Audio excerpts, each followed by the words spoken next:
we won't watch that. I don't see any veils either. There's quite a lot of different outfits, depending on the opera. We could go to the end, maybe.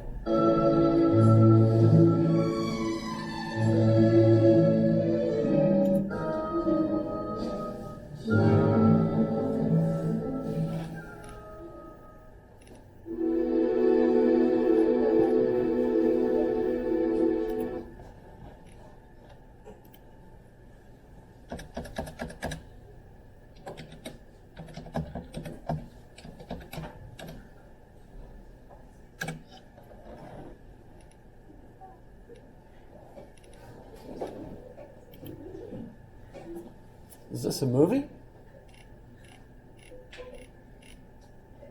I didn't check this out before.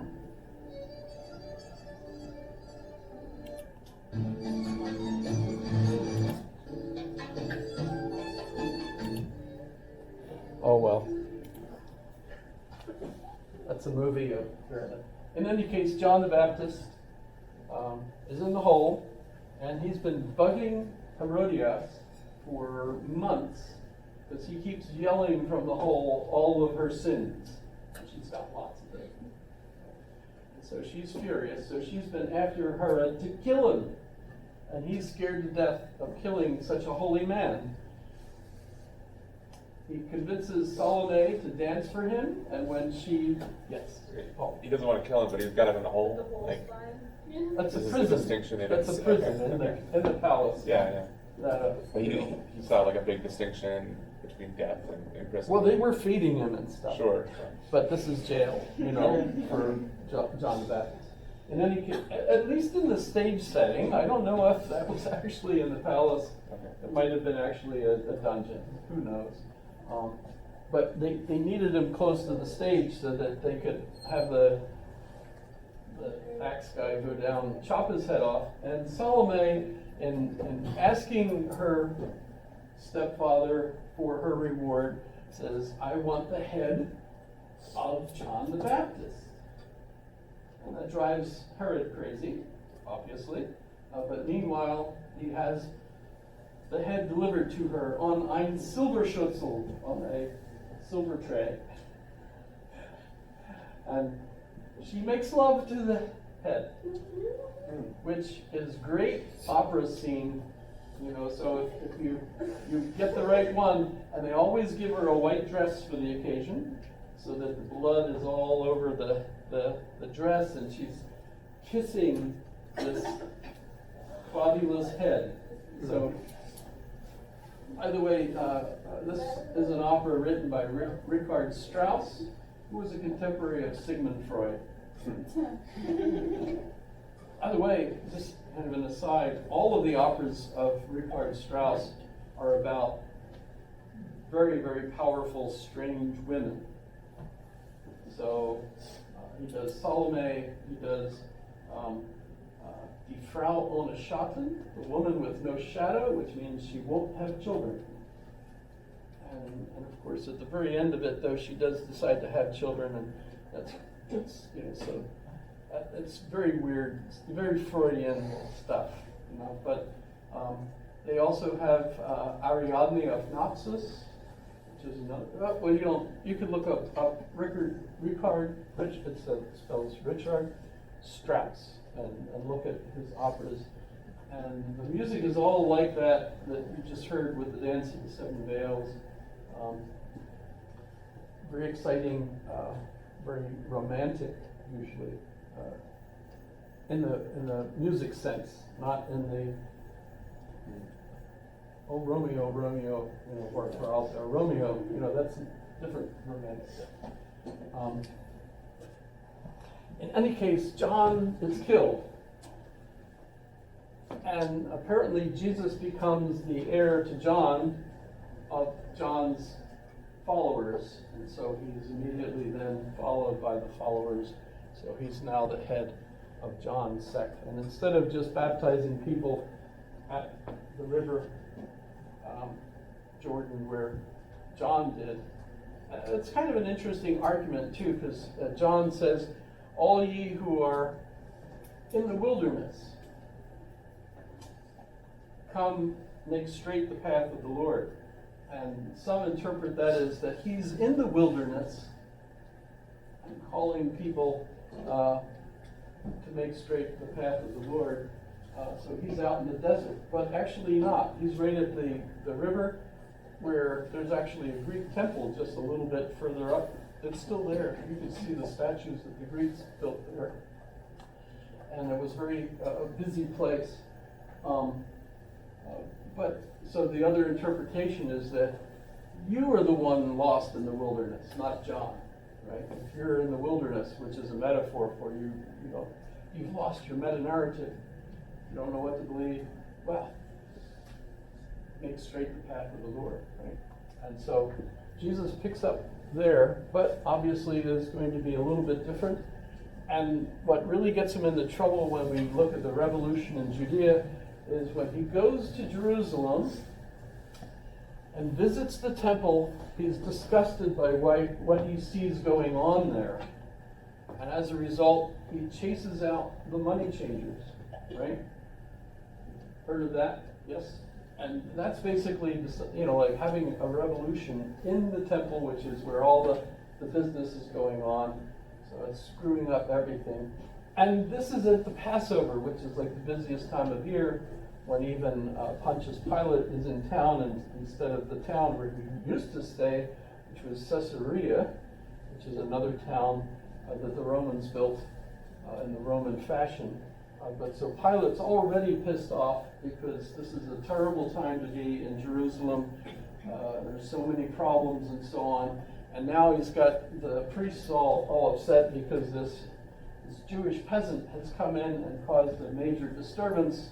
And so, of course, Jesus is arrested and crucified, which was a traditional Roman punishment. If you saw the movie,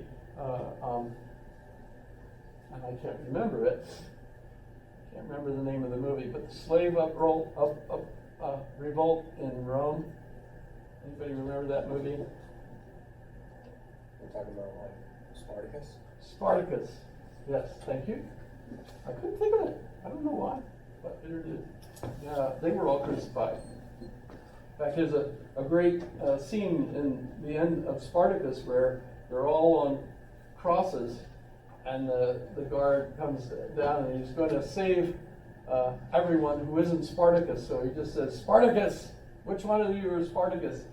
And Spartacus says, "I'm Spartacus." And then the other one's, "I'm Spartacus." They all start saying, "I'm Spartacus," so that they don't get rescued, so instead they kill everyone. Pretty sad, I suppose. Might have been historical, not sure. But in any case, the Romans used this punishment. In fact, Pontius Pilate, at the end of his career as the head of Jerusalem, of Israel, he crucified 10,000 people from Jerusalem to Damascus on both sides of the road. So basically, you had a wonderful trip, while you were out going that route, because he was putting down a revolt, and that was his preferred method of dealing with people he wanted to get rid of. Not sure if they actually used nails. They didn't use nails. Usually they just tied them up there, and the way people died was by suffocation, because you couldn't breathe after a while. So that's kind of, but every source says that Jesus had nails in his hands, and actually they realize it's not in the hand. You see statues where it's in the hand. It was in here, because if you put it in the hand, it would just rip right out. But if you put it in here in between the two bones, then it's enough to hold you up, and maybe the feet as well. But they usually went around at the end of the day, if anyone hadn't died yet, they'd break their legs, their kneecaps, and that would cause them to collapse and make sure that they died. Jesus was supposedly stabbed with a spear. It's kind of important, because if you didn't have that specific spear, you wouldn't be able to have Parsifal, which is a great opera later on. That's all focused on the spear. that spirit, that particular spirit. So, next question is, for roughly 50 days, it seems like the apostles, his followers, had no idea what they were going to do, and then of course they have the feast of Pentecost. And they all of a sudden come out and they're all speaking in tongues and they convert lots of people, and so they're re-heartened somehow. Of course, there's also the resurrection story, which, if you're Orthodox, it definitely happened, right? But how do you explain it, right? Everyone knows what a resurrection is. Remember the movie Beverly Hills Chihuahua? Chloe had died, but then the sun shines on her in the cave, and she resurrected. Sorry. That's why I think that's a horror movie. It totally destroys anyone's opportunity to believe that that's something that can happen. So that's not the end of the story, though. Obviously, right? St. Paul. How many folks are familiar with St. Paul? Also known as Saul.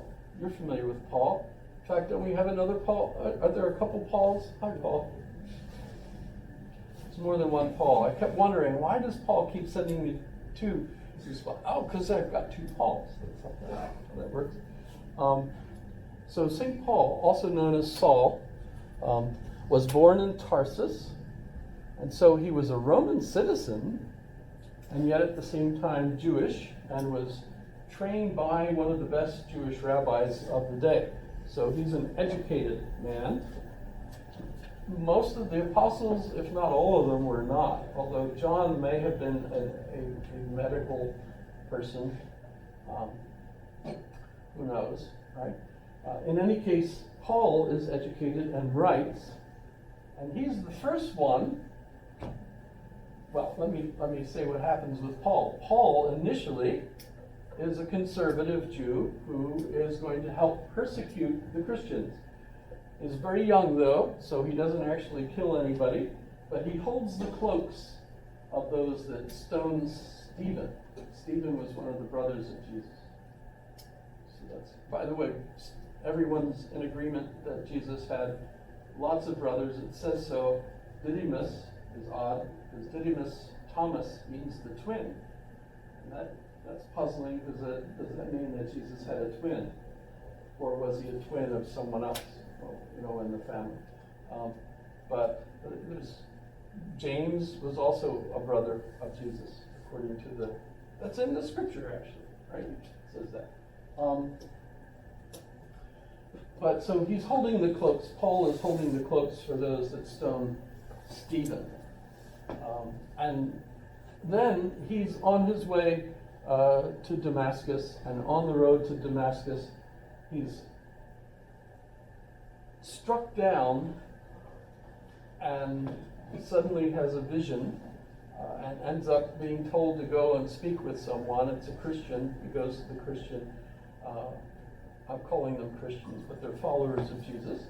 And when they get together, he's converted. And so he actually becomes a Christian himself instead of prosecuting them. And then he goes on and starts converting Greeks who are not Jews. And that creates a big problem because Jesus' followers were a Jesus sect of Jews, and they all believed you had to be Jews to be followers of Jesus.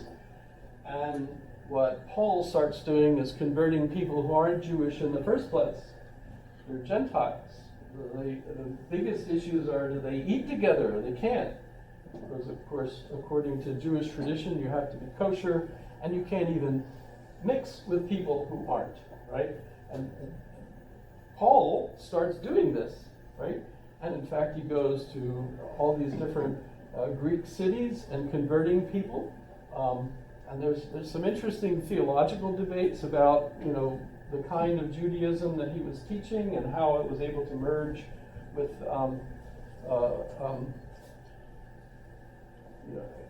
teaching other people and so on. In any case, he ended up with followers And they ended up with questions, especially after he left town. And they sent letters to him. We don't have their letters, but we do have his letters to them. And these are the first scriptures that are part of the New Testament. The Old Testament is the book of the Jews, right?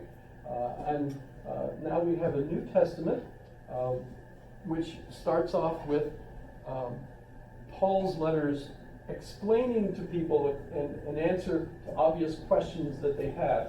And this is where the dogma